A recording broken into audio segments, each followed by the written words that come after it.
ఈరోజు నేను doctor G Ranjith Reddy Chevella parliament కాన్స్టిట్యుయెన్సీలోని కాంగ్రెస్ పార్టీ అభ్యర్థిగా హస్తం గుర్తు మీద రెండో సెట్ నామినేషన్ దాఖలు చేయడం జరిగింది.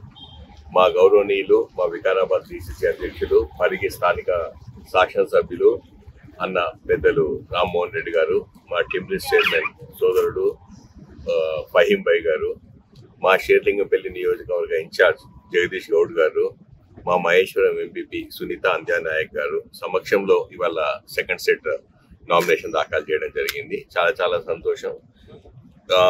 ఇప్పుడే చెప్పారు కలెక్టర్ గారు 51 అప్లికేషన్స్ వచ్చింది, 45 కంటెస్టెంట్స్ ఉన్నారని. ఎప్పుడైనా ప్రజాస్వామ్యంలో ఎంతమంది పోటీ చేసినంత బాగుంటుంది.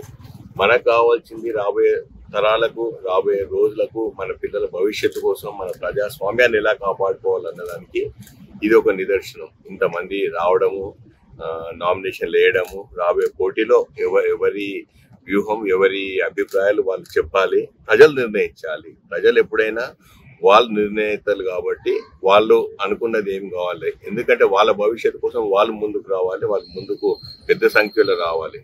मेरे मुसलमान भाई बहनों से यही गुजारिश कर रहा हूँ, मैं सब लोग बाहर आइए. సిక్ సోదరులకు కూడా చెప్తున్నాను, క్రిస్టియన్ సోదరులకు కూడా చెప్తున్నాను, అందరూ బయటికి రావాలి. మీకు ఏది నచ్చితే, సెక్యులర్ పార్టీ నచ్చుతుందా, ఏ పార్టీ నచ్చుతుందో ఆ పార్టీకి ఓటేయాలని చెప్పి మీ ద్వారా ప్రతి ఒక్కరిని మనవి చేసుకుంటున్నాను. మన జాయినింగ్స్ ఉన్నాయన్న ఈరోజు సాయంత్రం 4:35కి ఎలక్షన్ ర్యాలీ సందర్భంగా గౌరవనీయులు ముఖ్యమంత్రి రేవంత్ రెడ్డి గారి సమక్షంలో డైరీ పాయింట్ నుండి పిల్లర్ నెంబర్ 223 నుండి 254 వరకు ర్యాలీ తీయడం జరుగుతుంది. సో 223 దగ్గర మీటింగ్ పెట్టడం జరుగుతుంది. దాంట్లో జాయినింగ్స్ గురించి కంటే ఎక్కువ ఫోకస్ రాయన్ నగర్, చేవెళ్ల కాన్స్టిట్యుయెన్సీ 2 నియోజకవర్గాల నుండి 30-40 వేల మందిని పిలిపించి ఆ మీటింగ్ పెట్టడం జరుగుతుంది. అంటే మేము ఒకటే రిక్వెస్ట్ చేసినాం, మిగతా నియోజకవర్గ చాలా మంది ఇంట్రెస్ట్ చూపెట్టినారు, మేము కూడా వస్తాం నామినేషన్ కానీ గౌరవనీయులు ముఖ్యమంత్రి వర్యులు మిగతా కాన్స్టిట్యూన్స్ అన్ని కూడా కవర్ చేస్తాం. రాబోయే రోజుల్లో షేర్లింగంపల్లికి స్వయాన్ని వస్తారు, పరిగికి స్వయాన్ని వస్తారు, వికారాబాద్కి వస్తారు, తాండూరుకి వస్తారు, దాని తర్వాత మళ్ళీ మహేశ్వరం, ఆర్కేపురం, సరూర్ నగర్ కూడా వచ్చేందుకు ప్లాన్లు చేస్తున్నాం. కాబట్టి ఎక్కడో అక్కడ ఆ రోజులే చేద్దాం. మనం క్యాంపెయిన్ మీద ఫోకస్ చేద్దాం, ఇంటింటికి తిరగడం మీద ఫోకస్ చేద్దాం. మన 6 గ్యారెంటీలు అమలు చేస్తున్నాం, వాటిని అమలు చేస్తున్నాం బలంగా చెప్పుదాం. మొన్న రాహుల్ గాంధీ గారు ఏదైతే మేనిఫెస్టో రిలీజ్ చేసి అందరికి న్యాయం చేయాలని చెప్పి, హిస్సేదార్ న్యాయం చెప్పి, యువ న్యాయం, మహిళా న్యాయం, కిసాన్ న్యాయం, శ్రామిక్ న్యాయం చెప్పి అన్ని రంగాలలో అందరినీ ముందుకు తీసుకోపోతా అన్న మేనిఫెస్టో ప్రతి ఇంటికి తీసుకోపోవాలి, ప్రతి గడపకు తీసుకోపోవాలి. మహిళా సోదరులందరూ ప్రతి గడపకెళ్ళి అందరూ బొట్లు పెట్టి బయటికి వచ్చి కాంగ్రెస్ పార్టీ అభ్యర్థిత్వాన్ని బలపరచాలని చెప్పి రిక్వెస్ట్ చేయమని మా ద్వారా చెప్పడం జరిగింది. సో ఆ ర్యాలీకి పెద్ద ఎత్తున వస్తారు కాబట్టి అందరికీ కృతజ్ఞతలు.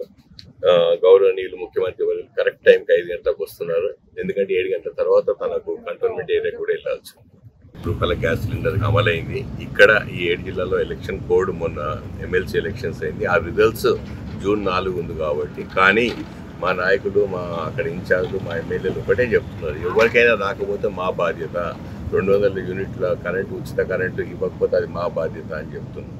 గ్యారెంటీలు అమలయ్యే గ్యారెంటీ మాది. ఇప్పుడు రాబోయే రోజులు మేనిఫెస్టోలో ఏమేమి ఉన్నాయో ప్రతి ఒక్క అంశం, దాంతోపాటు నిజంగా ఇవాళ కాంగ్రెస్ మొన్న రాహుల్ గాంధీ గారు కూడా వేదిక మీద అయితే కాంగ్రెస్ పార్టీ మేనిఫెస్టో రిలీజ్ చేసిందో దాంట్లో ప్రతి అంశం 5 నాయ్ 25 పటాకే అని చెప్పి ప్రతి అంశం క్షుణ్ణంగా డీటెయిల్గా ఎక్స్ప్లెయిన్ చేయడం జరిగింది. కాబట్టి ప్రతి ఒక్కరు దాంతో కన్విన్స్ అయ్యింది. ఒక హెల్త్ కార్డే కాకుండా అన్ని రంగాలు, అన్ని విధాలుగా ముందుకు పోవాలి దేశం. ఇప్పటివరకు ఎక్కడ ఉంది, ఇక్కడికి వెళ్ళి ఇంకెప్పుడు ముందుకు పోవాలన్న ఆలోచనతో ముందుకు పోతున్న కాంగ్రెస్ పార్టీకి అందరు పెద్ద ఎత్తున సపోర్ట్ చేస్తున్నారు, ముందుకు వస్తున్నారు. డెఫినెట్గా మాకు మార్పు కోరుకుంటున్నాం అని చెప్పి కేంద్రంలో 10 ఏళ్ళు అయింది, డెఫినెట్గా మార్పు. మన కాంగ్రెస్ పెద్ద సముద్రం లాంటి పార్టీ, పెద్ద కుటుంబము. నిజంగా అందరూ ఒక తాటి మీద తీసుకొచ్చి రేవంత్ రెడ్డి గారు ముందుకు పోయినారు. కాంగ్రెస్ కుటుంబ సభ్యులు అందరూ ఎంతో సంతోషంగా ఉన్నారు, ఎందుకంటే పూర్వ వైభవం వచ్చింది. అన్ని మాకు ఎవ్వరు వచ్చినా సంతోషమే. పాత కాంగ్రెస్ నాయకులు కాకుండా పాత బీఆర్ఎస్ నుండి వచ్చినా, ఏ పార్టీ నుండి వచ్చినా కూడా అందరినీ తీసుకోవాలన్నది డిసైడ్ చేయడం జరిగింది పార్టీ.